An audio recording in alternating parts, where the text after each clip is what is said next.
E se eu dissesse a você que nosso governo está ocultando provas definitivas da vida alienígena? Uma pesquisa recente revela que 40 milhões de americanos viram ou conhecem alguém que avistou um OVNI. Mas políticos e líderes militares continuam a negar a existência de extraterrestres. Finalmente, pessoas de dentro do governo estão quebrando o silêncio e revelando a verdade sobre o que sabem e por que ocultaram tudo. De todos os temas que vocês me enviam, este é um dos mais requisitados. É hora de decifrar o que o governo sabe sobre a vida alienígena. Eu sou Brad Meltzer. Passei minha vida colecionando histórias, sinais, símbolos e códigos escondidos, mas à nossa vista. Alguns se tornaram base para os meus romances, mas eu só arranhei a superfície das coisas. Agora a história me deu recursos para investigar a fundo. Este é Decifrando Códigos. Decifrando Códigos.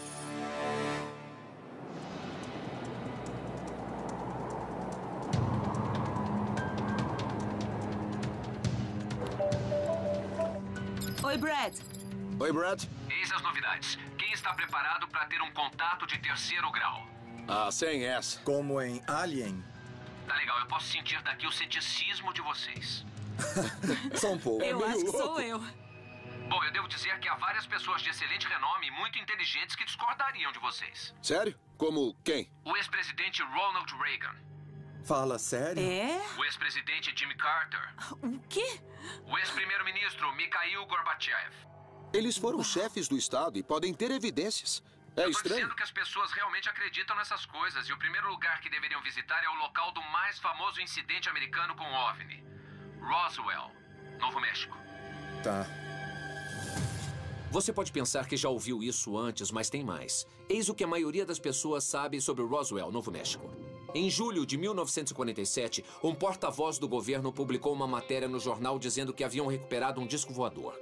No dia seguinte, os militares retiraram a declaração e alegaram que o objeto era apenas um balão meteorológico, não um disco voador. Mas o que a maioria das pessoas não sabe é que em junho de 1947, um piloto chamado Kenneth Arnold, sobrevoando o estado de Washington, reportou ter visto algo estranhamente similar. Ele avistou objetos luminosos em formação de V à velocidade de 2.720 km por hora e disse que eles voavam como pires lançados sobre a água. Arnold se tornou a primeira pessoa a relatar um disco voador e fez isto apenas 2 semanas antes de Roswell.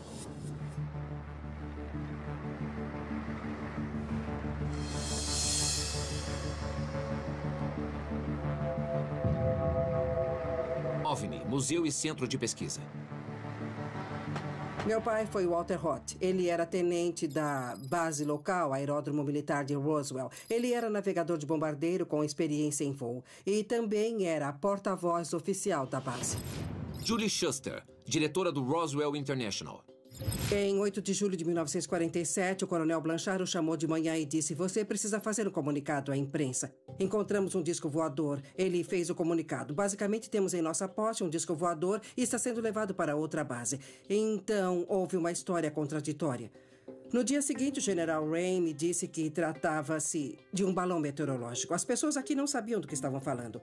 Eles apenas disseram: "É um balão meteorológico. É confidencial e pronto." Bom, essa é a questão, não é? Talvez fosse mesmo um balão meteorológico. Então, para sabermos a verdade, temos que perguntar o que Roth viu, se parecia mesmo com um balão. É um fato que temos que saber. Na época do avistamento em Roswell, os balões meteorológicos eram feitos de borracha neoprene leve e flexível, pesando menos de 500 gramas. Amarrado ao balão havia um pequeno rabo de pipa de nylon que levava um transmissor de dados. Mas o caso é tão confuso quanto esses dispositivos. Roth descreveu algo de outro mundo e indestrutível. Então, poderia um experiente aviador e militar realmente confundir uma nave extraterrestre com um balão meteorológico de 500 gramas? Você já teve uma conversa séria com o seu pai do tipo... Ok, pai, o que você realmente viu ou o que você sabe? Ele manuseou os destroços.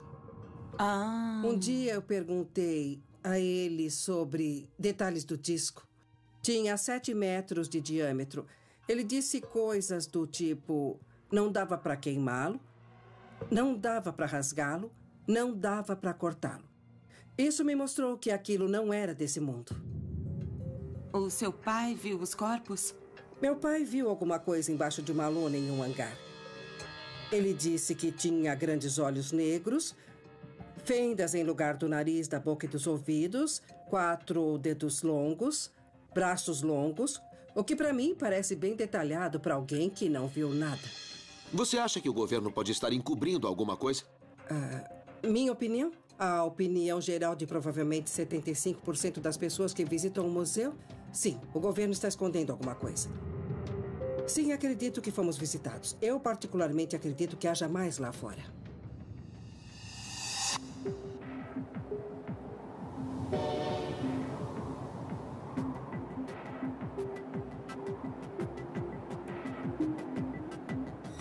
Precisamos entender o que temos aqui. Esta aeronave pertenceu à unidade Bombwing 509, que lançou as bombas atômicas em Hiroshima e Nagasaki para acabar com a Segunda Guerra Mundial. Estas unidades não eram típicas, eram as melhores que tínhamos. Os melhores pilotos, os melhores navegadores. Dizer que podiam manusear e lançar bombas nucleares, mas eram estúpidos demais para saber a diferença entre um balão meteorológico e um disco voador, é uma coisa em que eu não acredito. Dennis Balthazar, engenheiro. O prédio atrás de nós era o Hangar 84, em 1947. Os destroços encontrados no rancho 100 quilômetros a noroeste daqui foram trazidos e armazenados neste hangar por um curto período de tempo. Nós também temos testemunhas que alegam ter visto corpos dentro do hangar. Um corpo do incidente? A maioria das pessoas com quem conversei disse que eles eram o que chamaríamos de humanoides. Walter Roth me contou que viu um corpo no chão parcialmente coberto por uma lona. E disse também que era do tamanho de uma criança de 12 anos. Eles tinham as características de um humano comum, exceto pelos grandes olhos e a grande cabeça. Dizem que eles têm 4 dedos em vez de 5, são bem magros... Diferente de tudo o que alguém já viu. Qual é a sua opinião sobre este humanoide? Com base nas informações que obtive nos últimos 15 anos, 15 ou 20 anos de testemunhas, eu tenho que acreditar que não era deste planeta. É fácil pensar que estes relatos foram influenciados por imagens populares e filmes da época. Porque olhos grandes, cabeça oval e pele cinza é a descrição de todo alienígena que você já viu em filmes de ficção científica, não é? Mas muitos destes relatos surgiram depois de serem vistos extraterrestres. E muitos filmes alegam ter se baseado nas descrições feitas por essas pessoas. Então quem veio primeiro? A galinha ou o ovinho verde? O que aconteceu com os destroços que foram encontrados? Os destroços, até onde sabemos, foram levados para a base da Força Aérea Wright-Patterson, em Dayton, Ohio. E hoje estão na Área 51 por motivo de segurança. Então o senhor está dizendo que provavelmente ainda há destroços na Área 51 da nave que caiu perto aqui. Com certeza há. É difícil entrar na Área 51? Não existe nenhuma chance. Eu estive lá em 2006, a uma estrada de terra de 21 quilômetros até lá. E não existem cercas. Há muitas placas. Uma delas diz que o uso de força letal é autorizado, e eu acredito nisso. A região é patrulhada por aviões F-16 e helicópteros. Eles têm esferas no topo dos postes para que os pilotos saibam o limite da área. E há uma câmera num poste de 10 metros. Tô ficando com vontade de ir lá. Então Há vá. algum lugar para se esconder lá? Não. E eles sabem que você está vindo pela estrada, tanto que quando eu cheguei ao portão, acho que já sabiam da minha placa, de onde eu era. Se entrarem lá, provavelmente vocês vão ser presos e vão saber onde vocês estão pelo resto de suas vidas.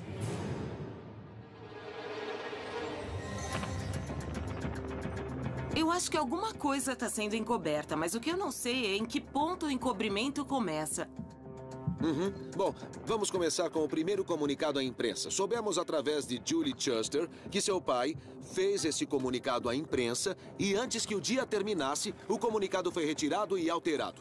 Eu tô com você. Alguma coisa aconteceu. Eu só não sei exatamente o que foi. Um objeto voador estranho. Uma informação que eles não querem divulgar vaza e eles pensam, precisamos controlar isso. É um encobrimento de pelo menos 6 décadas. E também há um mistério sobre o que está vendo na Área 51. É uma área gigantesca de terra. Acho que podemos todos concordar em um ponto. Alguma coisa caiu em Roswell em 1947, não foi um balão meteorológico. Não Com era toda um balão. certeza. E eu acho que também podemos concordar que nós precisamos ir até a Área 51. Nossa investigação sobre o suposto encobrimento da vida extraterrestre pelo governo aponta para um único lugar, a Área 51. Apesar de ter sido inicialmente utilizada como aeródromo militar nos anos 40, de ter sido lar de aeronaves espiãs da CIA e de testes nucleares, o governo negou a existência oficial da Área 51 até 14 de julho de 2003. Mas antes que o Bud, a McKinley e o Scott tentem acessar um dos lugares mais secretos e confidenciais dos Estados Unidos, nós encontramos algumas pessoas que trabalham lá e que agora estão dispostas a falar conosco. Museu de Teste Atômico. Fui informado de que o que eu estava protegendo era mais confidencial do que a bomba atômica. Richard Mingus, guarda da antiga Área 51. Posso perguntar o que o senhor estava protegendo? Nos disseram que era um avião de reconhecimento meteorológico. Então, mesmo com sua autorização de guarda, mentiram para o senhor sobre o que exatamente estava protegendo? Ah, claro, e era assim que precisava ser. Este é o cara que você quer ao seu lado. Eu adoro esse homem. Ele foi uma das primeiras pessoas a servir na Área 51. Recebeu uma ordem para ficar calado em seu primeiro dia, em 1957. E esta ordem nunca foi oficialmente revogada. Eu quero que ele nos conte absolutamente tudo. Mas ele ainda está honrando suas ordens. Temos que respeitá-lo. Mas você acha que eu não vou perguntar o que ele viu na Área 51? Claro que vou. O senhor tinha acesso à área toda? Podia ir a qualquer lugar que quisesse? Não, havia um prédio, um hangar que era proibido a quase todos. Havia talvez 6 ou 12 pessoas que podiam entrar. E o senhor nunca viu o que havia lá? Vi. O senhor viu? Sim. E pode dizer o que havia lá? Não. Uau. Bem, todos cometem erros. Foi um fim de semana. Eu estava caminhando, checando todas as portas, me certificando de que estava tudo trancado e fui até esse hangar no qual não podia entrar. Eu chequei a porta e estava aberta. O senhor viu alguma coisa que não pode discutir com a gente? E após todos esses anos, ainda não pode falar sobre isso? Eu nunca contei a ninguém. O governo tem tornado público todo tipo de documento secreto, desde o Watergate à prisão de Guantánamo, da invasão da Baía dos Porcos à Guerra do Vietnã. E até mesmo os ataques de 11 de setembro. Todos estes assuntos são extremamente delicados e o governo adoraria controlá-los. Mas eles obedeceram o ato de liberdade da informação e abriram as informações para o público. Mas por que a Área 51 é um tópico assim tão sensível a ponto de o governo se recusar até mesmo a fornecer simples detalhes? Eu preciso fazer uma pergunta óbvia. O senhor trabalhou lá por vários anos na Área 51. Por acaso viu ou ouviu falar sobre seres ou naves extraterrestres naquela propriedade? Não. Nenhuma vez? Não. O senhor diria se tivesse? Não. Bom, e o outro pessoal? As coisas eram muito rígidas quando entrou lá. Será que todos que trabalharam lá são tão discretos quanto o senhor? Bem, eu não gosto de entrar no assunto que você quer discutir. Uma área que é muito importante no que concerne a segurança nacional. Na verdade, depois de eu ter saído, o programa para o qual Bob Lazar foi designado seria, acredito eu, mais secreto se eles o tivessem mantido no maior sigilo possível. Muito menos pessoas saberiam sobre isso hoje. Bob Lazar é um personagem fascinante e controverso. Para ser claro, ao falar com ele, é difícil separar a realidade da ficção. Lazar alega ser um físico graduado pela MIT e pela Caltech. Dizem que ele criou um carro a jato que alcança mais de 320 km por hora. Mas também alegam que ele trabalhou no setor 4 da Área 51, diretamente em uma espaçonave alienígena. E é claro, este fato é negado pelo governo. E as instituições nas quais ele jura que se graduou, MIT e Caltech, não têm registros de sua presença. Em sua defesa, Lazar diz que o governo apagou todos os seus registros após ele revelar à mídia detalhes específicos sobre os 9 discos voadores na Área 51. E aqui está o mais interessante. Lazar não alega só ter visto naves alienígenas, ele também afirma ter visto aliens. Casa dos Lear, Las Vegas, Nevada. Estamos pesquisando a Área 51 e o nome Bob Lazar aparece sempre. Soubemos que são amigos, está correto? Sim, eu conheci o Bob no verão de 1988. Ele nos levou para ver um dos discos voadores voar. John Lear, perito em aviação. Na verdade, fiz um pequeno mapa aqui, bem aqui neste ponto. Foi onde paramos o motorhome. Peraí. Você pegou um motorhome para ir ver discos voadores? Isso. Com Bob Com o Lazar. Bob. Nossa. Eu armei meu telescópio Celestron. Nós estávamos aproximadamente nesta posição. Olhamos sobre as montanhas e vimos um disco subir, ir para a esquerda, para a direita. E isso acontece? Todos os dias. John Lear é um cara bem humilde e modesto. Então me deixe exaltar suas qualidades. Ele foi simplesmente um dos pilotos mais experientes da história dos Estados Unidos. E ele pilotou 150 tipos de aeronaves. Foi o único homem a receber todos os certificados de piloto emitidos pela FAA. Possui 18 recordes mundiais de velocidade e voou em missões para a CIA. A propósito, seu pai Bill Lear inventou uma coisa chamada Learjet. Quando o assunto é voar, encontramos poucas pessoas no planeta com mais conhecimento ou experiência do que John Lear. Vamos imaginar que eles estão pilotando discos voadores e que há alienígenas na Área 51. O que eles estão fazendo com eles? Os alienígenas nos fornecem tecnologia e nós a utilizamos. Realizamos a engenharia reversa nas naves para saber como as constroem? Correto. Nós tentamos a engenharia reversa, mas estão milhões de anos à nossa frente. O senhor acha que a companhia do seu pai estava envolvida no processo de engenharia reversa da nave do acidente? Com certeza. Na verdade, a primeira companhia que meu pai criou foi a Motorola. E depois ele saiu e formou sua própria empresa, a Lear Incorporated. Ele se envolveu em todos esses acontecimentos e gerou novos projetos. Tá legal, uma pausa. Se o que John Lear diz é verdade, então temos uma resposta. Por que o governo quer negar que os extraterrestres existem ou que fizemos contato? Uma razão. Porque o governo está, na verdade, copiando a tecnologia alienígena. E antes que você caia da cadeira, considere por um segundo o contexto histórico. Nós estávamos em uma guerra fria que se agravava rapidamente. Uma guerra combatida com espionagem, ciência e armas futurísticas. Em tempos como este, vai me dizer que você não faria qualquer coisa para manter a vantagem tecnológica sobre seus inimigos. E eis o que temos certeza. Em julho de 1947, algo caiu em Roswell, Novo México, e foi rapidamente recuperado pelo exército. Apenas 3 meses depois, Chuck Yeager realizou o que os cientistas acreditavam ser impossível. Ele quebrou a barreira do som, atingindo cerca de 1.234 km por hora. Agora, John Lear diz para nós que seu pai teve contato com aliens e criou seu primeiro telefone móvel nos anos 40.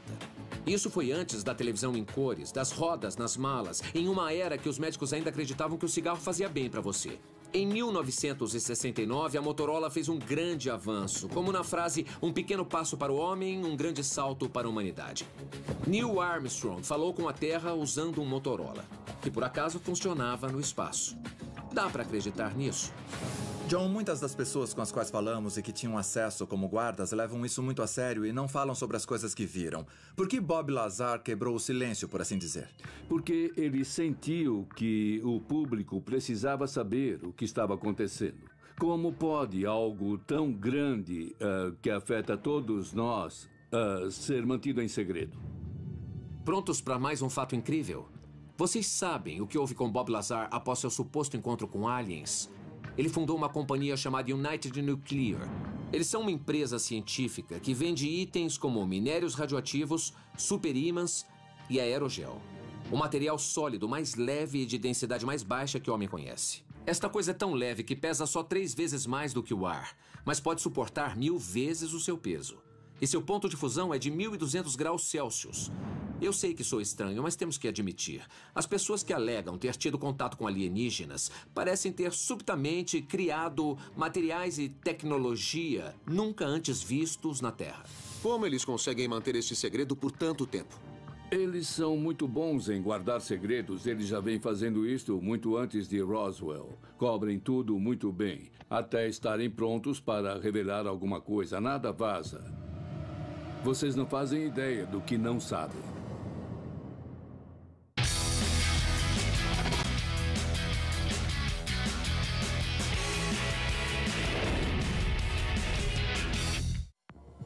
Até este exato momento, nossa investigação sobre o suposto encobrimento da vida extraterrestre pelo governo revelou incríveis histórias sobre pessoas avistando naves extraterrestres e corpos de alienígenas. Oficialmente, tudo o que o governo diz sobre a Área 51 é que se trata de uma base de operações próximo a Groom Lake, Nevada. Mas nós confirmamos que é um local de testes para aeronaves e armas experimentais utilizadas pela Força Aérea e pela CIA. Alguns dizem que é um depósito para OVNIs e alienígenas mortos depois de caírem na Terra. Outros dizem que os alienígenas não morreram. Imagens da Área 51 nunca apareceram nos mapas do governo, da aviação ou mesmo da navegação. Mas há rumores de que existe uma linha aérea secreta, exclusiva para o transporte dos funcionários da Área 51.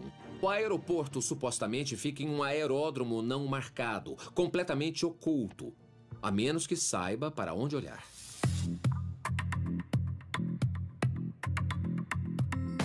Bem-vindo a Las Vegas, Nevada. Achamos que estes são os aviões que levam as pessoas à Área 51. Aqueles aviões ali? Exato, são da Janet Airlines, o que é bem estranho. E com certeza nós estamos falando de centenas de empregados. Janet Airlines possui 6 737s com capacidade para cerca de 190 passageiros cada e 5 jatos menores. É uma frota capaz de transportar 1.200 pessoas por dia para um lugar que não existe. Ninguém sabe por que o nome Janet foi escolhido, mas alguns alegam ser o acrônimo em inglês para Conexão Aérea para o Transporte de Funcionários. Outros dizem que é só outro terminal que não existe. Eu não acredito que iremos embarcar num destes jatos Janet. Mas precisamos ir até lá. Eu vou. Ok. Oi, Brad. É barulhento o lugar onde estão. Bom, estamos no aeroporto. Estamos vendo os aviões que levam as pessoas à Área 51. O local que oficialmente não existe. Temos que comprar 3 passagens. Olha, eu acho que não vai ser possível fazer isso. Então, nós estamos pensando em dirigir até a Área 51. O que você acha da ideia? Eu adorei. É para isso que estamos aqui, não é? Eu só espero que a gente não acabe dizendo parecia uma boa ideia na hora. Vamos ser cuidadosos e se lembrem, este é um lugar que não existe. Se alguma coisa acontecer com vocês, vai ser como se nunca tivesse acontecido. Bom, vamos decorar nossos telefones. Da última vez que fomos presos, não sabíamos os telefones de ninguém. Teremos seu telefone, você terá o dinheiro da fiança e sabe que estamos indo lá. Se alguma coisa acontecer com vocês, eu espero que seja um problema que possa ser resolvido com fiança. Ele tá brincando com a gente de novo. Acho que não. Eu espero que sim. Para chegar à Área 51, é preciso viajar por uma estrada conhecida oficialmente por Rota 375, mas popularmente como Rodovia Extraterrestre. A Área 51 faz fronteira com a região Yucca, no Nevada Test Site, onde mais de 700 testes nucleares foram realizados. E se você acha que a vizinhança não poderia ser pior, o depósito de lixo nuclear das montanhas Yucca fica a 70 quilômetros a sudoeste. No centro da Área 51 está Groom Lake, uma planície de sal com cerca de 5 quilômetros de diâmetro. No lado sul, há uma série de pistas de pouso, um dormitório, um corpo de bombeiros e até campos de beisebol e quadras de tênis. A Área 51 tem mais hangares do que uma base militar típica, supostamente para prover mais cobertura e confidencialidade para a área. Muito bem. Por que a polícia mandou parar? Não é com a gente. Tá, são vários carros de polícia, as luzes estão acesas. Acham que estão vindo da Área 51? Estávamos a poucos quilômetros da Área 51 quando avistamos vários carros correndo em nossa direção. As luzes estavam ligadas, as sirenes também. Nós encostamos e nenhum de nós acreditou no que viu em seguida. Olha, tem uma coisa branca gigante vindo por aqui. Fala sério? É uma carga larga. Olha isso, é mais do que uma carga larga. Tá tomando Olha toda... só, lá vem ela. Olha! Aquela coisa é enorme. Meu Deus. McKinley, você que é engenheira, o que acha que pode ser aquela coisa enorme que passou por nós? Eu já transportei turbinas e geradores para centrais elétricas que eram menores do que aquilo. E para que tantos policiais? Não. Nunca, Entendo. nunca. Olha, eu acredito que seja para encobrir alguma coisa que não querem que seja vista, para que fique protegido, entende? Então, a pergunta é, o que é aquilo e para onde está indo? Sabemos de onde veio. Olhos abertos, pessoal. Isso não é fácil de achar. Não. É certeza que estamos no lugar certo? Eu não quero ficar sem gasolina aqui. Claro que não está no GPS, então... Onde está a nossa referência? Pro oeste? É. Tá, isso deve estar certo. Eu nunca vi nada tão deserto, nem a tundra do Alasca. É bizarro, não parece ser da Terra. Seria um bom lugar para alojar alienígenas.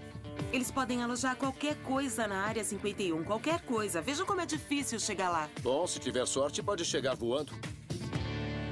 Tem placas de aviso logo ali. Oh. Aviso, instalações da Força Aérea Americana. Punição máxima, multa de $1.000, 6 meses de prisão ou ambos. Segurança reforçada. Peraí. E o que será que quer dizer segurança reforçada? Eu acho que tem 2 pessoas naquele carro. Onde está o carro? No topo daquela colina. Ah, já vi. E não tô gostando. Vocês querem ver o que é que está acontecendo? Sim. Vamos checar. Espere. E nós? Ficamos aqui? Eles ainda estão imóveis.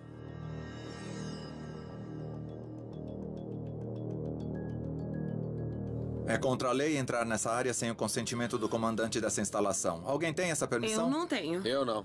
Ela tem um nome. Base da Força Aérea Nellis. É uma instalação secreta. É uma fachada. Vocês querem... Não, agora não. As pessoas têm opiniões diferentes sobre a Área 51, mas uma coisa sobre a qual todos concordam é que a segurança aqui é extremamente rigorosa. Sabemos que precisamos prestar muita atenção às suas regras. Muito bem, tem uma estrada bem aqui sem placas de não invada. Será que a gente pode subir a colina? O que é que vocês acham disso? Acho que podemos. Isso vai dar uma visão ampliada de tudo por aqui. Já fizemos isso antes. Vamos ver se não tem mesmo placas de não invada. Enquanto caminhamos, eu vou observar se aquele carro não começa a vir em nossa direção. Se ele vier, damos o fora daqui. Tem várias câmeras de vigilância. Olha, tem outra ali. Olhem que estranho. Elas têm o mesmo perfil de um cactus. A vista daqui é bem melhor. Estamos chegando perto da caminhonete. Eu não tô gostando. Esse lugar é incrível. Olha só. Eu realmente preciso conhecer este lugar para me esconder por aqui. Eis o fato mais interessante sobre a Área 51. Ela foi construída no topo de uma mina de prata. Isso significa que há uma malha de túneis subterrâneos e cavernas. Os objetos mais confidenciais e secretos devem estar no subsolo. Então, o que temos são câmeras de vigilância à esquerda. Temos uma caminhonete no topo da colina à nossa frente com 2 homens dentro. E temos um tipo de bases de informações no topo da montanha mais alta desta área. Só porque esse é um bom esconderijo não significa que tenha naves e corpos alienígenas. Eles podem estar escondendo qualquer coisa. Olha, a caminhonete está se movendo. Tá vindo pra cá. É. Querem começar a descer a colina agora? Ok. Sim, Vamos pro descer carro. rápido. Eu não tô gostando nada Vai, disso. vamos mais Eles rápido. estão encarando a gente. Vai, rápido, rápido. Depressa, vamos pro carro. E não tô gostando. Ligaram as luzes. O que eles querem? Bom, Eu não tô gostando apenas olhem nada pra frente, disso. tá legal? Eles estão encarando Não a olhem gente. pra eles. Não Vai, olhem. vai. Isso.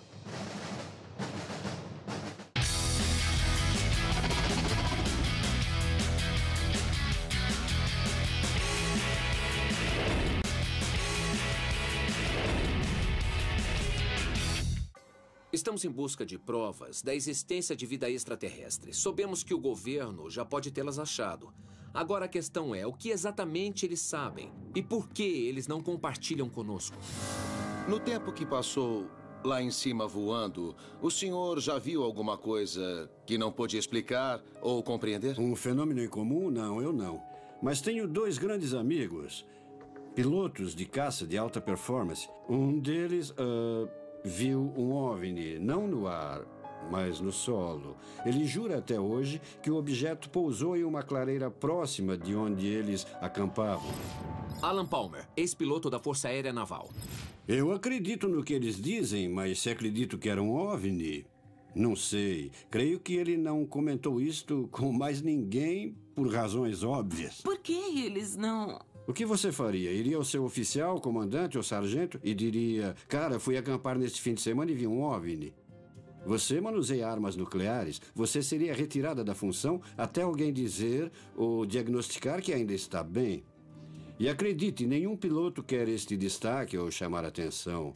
Eles preferem voar e fazer seu trabalho. Alan, nós estivemos em Roswell e falamos com algumas pessoas. Nós vimos algumas fotos famosas de discos voadores e coisas que parecem OVNIs. Como o senhor explica estas imagens e estes OVNIs? Bem, na Força Aérea eles tinham uma coisa chamada Projeto Livro Azul.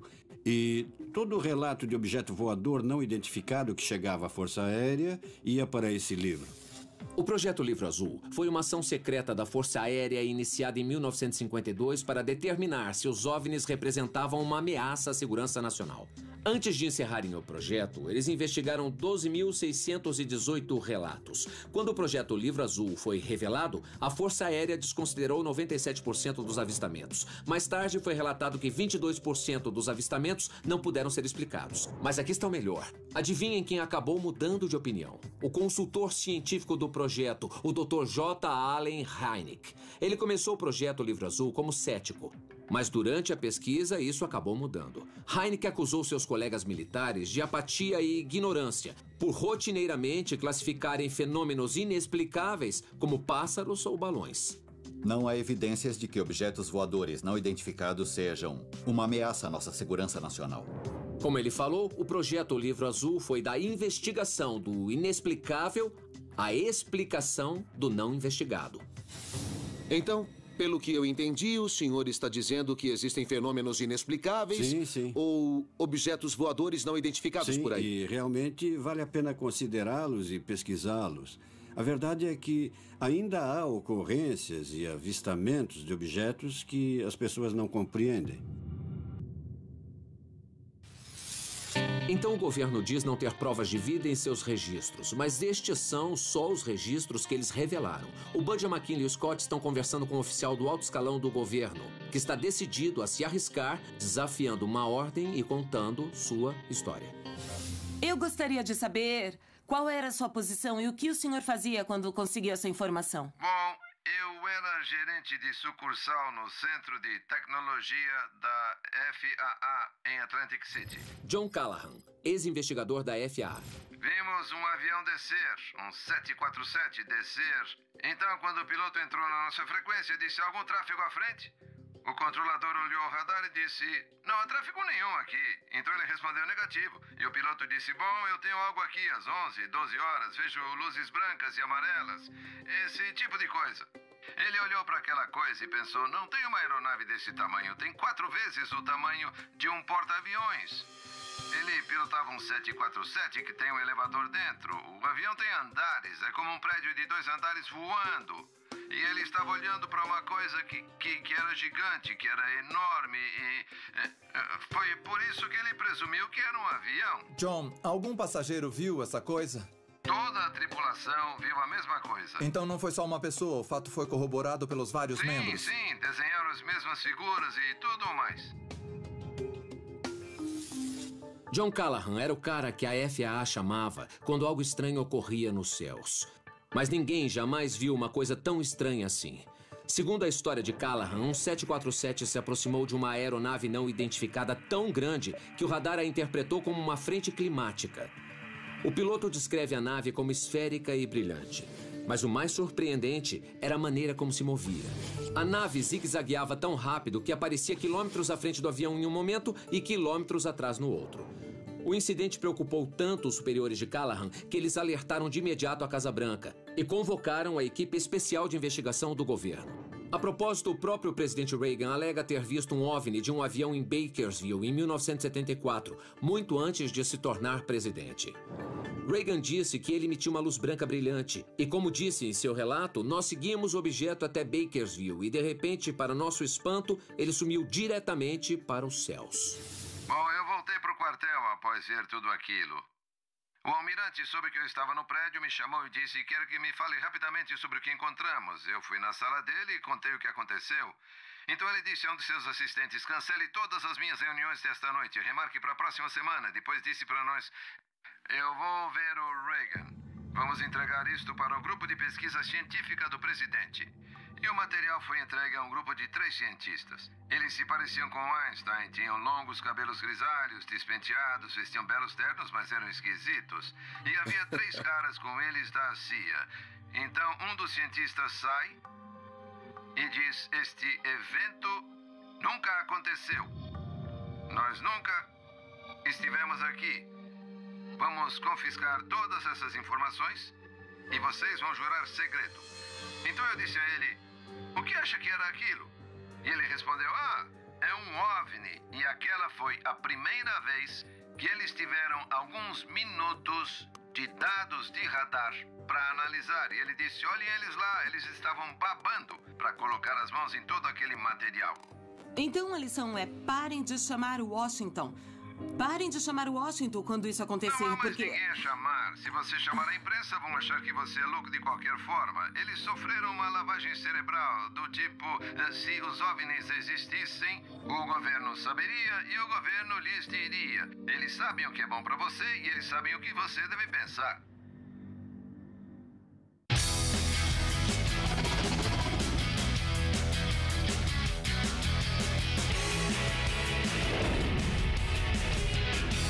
Os chefes de Estado falaram com o senhor sobre os objetos voadores não identificados. Estou falando dos discos voadores. Eles nunca foram capazes de me entregar um relatório concreto. Que verdades se escondem por trás destes encontros presidenciais? Se a Força Aérea dos Estados Unidos encontrou corpos alienígenas, eles também não me informaram e eu quero saber. Que verdades se escondem por trás destes encontros presidenciais? Era, sabe, uma luz no céu que era muito diferente. Não tinha visto isso antes. Havia aproximadamente umas 20 pessoas que o viram. Acho que é hora de abrir os livros sobre questões que ficaram no escuro, porque o povo americano, francamente, pode lidar com a verdade. Hangar 1. A seguir. No H2. Muito mais história.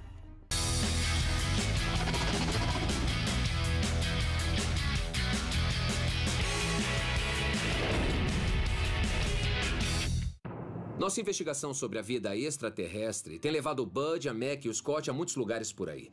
Mas antes que possam tirar suas conclusões, eles estão conversando com um homem que passou boa parte de sua vida num lugar em que nós não podemos ir.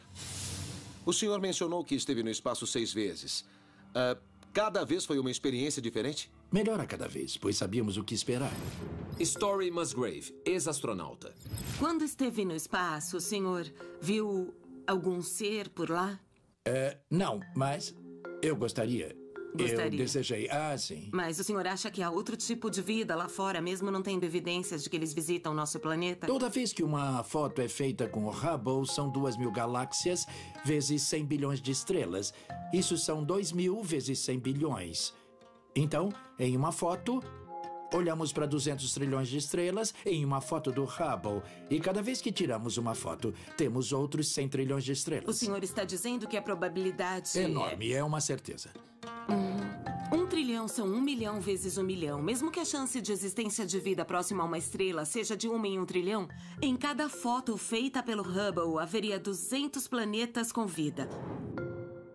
Bom, um fato interessante sobre a Terra é que a pressão atmosférica, a quantidade de água, sua distância do Sol, tudo é perfeitamente ajustado para a vida. O senhor acredita que uma situação semelhante ocorra em outro lugar? É uma bela maneira de expor, sim. Mas quando há 100 trilhões de estrelas em uma foto do Hubble, muitos fatores não precisam estar corretos e você ainda terá 1 trilhão de planetas com vida.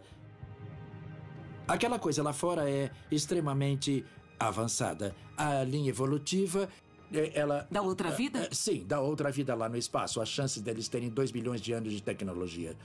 Sério? Eles estão por aí há 12 bilhões de anos. Podemos estimar a idade das estrelas pelas fotos do Hubble. O senhor acha que existe algo além de apenas uma bactéria, uma cinza lá fora, vulcânica? Eles fazem viagens interestelares. O senhor acha? Claro. Se estiver em um ponto avançado da escala evolutiva, desenvolvendo tecnologia por bilhões de anos, a viagem estelar está acontecendo. Então, se pensarmos que em 200 anos nós passamos, talvez, de um arado puxado por cavalo para a internet, o iPhone... Para mim, nascido e criado. Quando eu era garoto, a locomotiva a diesel não existia, só a vapor. Da locomotiva a vapor a astronauta. Da locomotiva a vapor ao espaço. O que poderia fazer uma outra forma de vida em 1 bilhão de anos? Em 1 bilhão de anos. Hoje há um computador mais potente em um celular do que havia na Apollo 11. E esta nave levou e trouxe o homem da Lua. Estes são os avanços tecnológicos que qualquer baby boomer se recorda porque mudaram para sempre suas vidas. Então imaginem o que poderíamos fazer nos próximos 10, 100 ou até 1000 anos. Mas não é sobre isso que o astronauta está falando. Ele está falando de 1 bilhão de anos adiante, quando nossos descendentes olharem para nós e para nossa tecnologia como nós olhamos para os homens das cavernas. Story, se está totalmente certo de que existe outra vida por aí há 1 bilhão de anos e que estão realizando viagens estelares, por que ainda não nos visitaram? Em primeiro lugar, precisamos olhar as estatísticas. Sim, existem viagens estelares acontecendo, mas há vários lugares para ir. Mesmo com as viagens estelares, as distâncias são longas. Quanto pode afirmar? O máximo possível, mas não tenho evidências. É estatístico, é o poder da vida. Nós temos 4 milhões de espécies aqui. Então a vida não criou apenas várias espécies. A vida criou músculos e habilidades para sobreviver em condições favoráveis. E existe o fator tempo. Junte tudo e a vida está em qualquer lugar. Em algum outro lugar além daqui? Sim. Uhum. O Budjamek e o Scott exploraram a fundo os fenômenos alienígenas conhecidos e acharam informações pouco conhecidas. Eles conversaram com fontes confiáveis que contaram a eles histórias incríveis. Aqui estão alguns fatos que nós descobrimos. Eu acredito que a FAA, a CIA e a Força Aérea não estão permitindo uma investigação científica aberta e transparente. Eu não tenho dúvidas de que eles estão tentando controlar informações. Mas será que estão encobrindo provas da existência de vida extraterrestre? Eu não acho que eles as tenham ainda. Acho que eles não têm conhecimento para encobrir. Acho que estão lutando para descobrir o que está acontecendo antes de todo mundo. Estão se esforçando. Eu concordo com isso até certo ponto. Eu creio que há muitas evidências da vida alienígena e que o governo está encobrindo. Sério? Bom, para começar, temos um avistamento bem verossímil de um piloto de uma companhia aérea japonesa de algo que só pode ser descrito como uma nave. Esse cara não tem nada a ganhar e tudo a perder relatando o avistamento. Temos fontes militares idôneas nos dizendo que souberam que um disco voador caiu em Roswell e que receberam ordens para mudar a história. Manter segredos militares para a nossa segurança é uma coisa boa, mas para mim parece que encontramos evidências críveis durante a nossa investigação. Se eu penso que o governo está encobrindo a existência de vida alienígena, eu acho que não. Eu acho que eles estão encobrindo a existência de OVNIs, porque OVNIs são objetos que ainda não sabemos como explicar.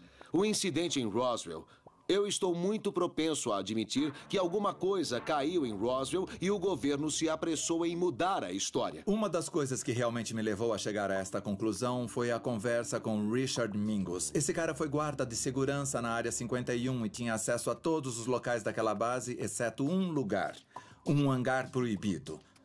Mas ele acabou olhando lá dentro e viu algo que até hoje não pode falar a respeito. Eu acredito sim que haja outra forma de vida além do que há no nosso planeta. Não podemos sequer imaginar o tamanho do universo. Em algum lugar há condições corretas para algum tipo de vida existir. Eu concordo com vocês sobre a existência da vida alienígena, mas quero dizer uma coisa. Acho que muito do que ouvimos são sonhos que as pessoas tiveram, imaginações que há pessoas um pouco lunáticas.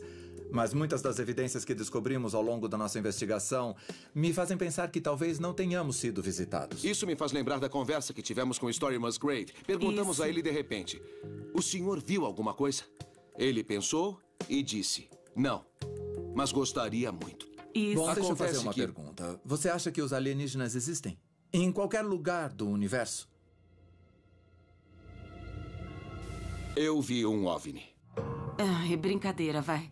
Você não diz por aí que viu um OVNI por inúmeras razões. Porque parece que você é louco, né? Certo. Eu era um garoto. Eu tinha 8 anos e estava viajando com a minha família.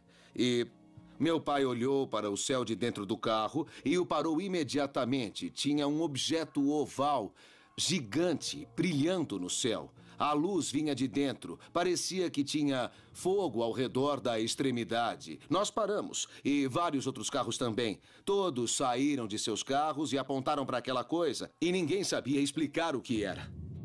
Eu vou ser honesto, Buddy. Se tivesse me contado essa história antes de iniciarmos nossa investigação, eu teria pensado que talvez você fosse um pouco louco. Mas após tudo o que descobrimos, tudo o que vimos e tudo o que nos foi contado... Isso é incrível. Esta é uma das imagens mais incríveis que eu tenho da minha infância. Bom, eu não tenho pesadelos com isso, nem nada disso, mas isso me surpreende. Se aquilo era de outro mundo, eu não sei. A maioria das estrelas no nosso universo está a mais de 1000 anos-luz de distância. Isso significa que um extraterrestre levaria 1000 anos apenas para chegar aqui. Eles não podem vir mais rápido, porque os físicos acreditam que a velocidade da luz é a velocidade limite do universo, que é impossível para qualquer coisa se mover mais rápido. Mas os físicos também acreditavam ser impossível viajar mais rápido do que o som. Até Chuck e Yeager provar que estavam errados em 1947, quando quebrou a barreira do som. As pessoas pensavam ser fisicamente impossível para um humano correr 1.600 metros em menos de 4 minutos, até Roger Bannister fazer isso em 1954. Lembre-se, só porque uma coisa ainda não aconteceu, não significa que seja impossível. Eu quero acreditar que não somos a única forma de vida no universo. Reagan disse ter visto um OVNI com os próprios olhos, e Jimmy Carter também. E Stephen Hawking, um dos maiores físicos de nossa era, acha que é matematicamente impossível não haver outra forma de vida. Mas ouçam o que Hawking disse, porque ele também nos dá um aviso. Ele disse, nós só precisamos olhar para nós mesmos para ver como a vida inteligente pode se tornar uma coisa que não gostaríamos de encontrar. E diz mais, se os alienígenas nos visitarem, creio que o resultado será o mesmo de quando Cristóvão Colombo chegou pela primeira vez na América. Isto não acabou bem para os nativos americanos. Então, por mais que queiramos acreditar, precisamos sempre ser muito cuidadosos com o que desejamos. Os chefes de Estado falaram com o senhor sobre os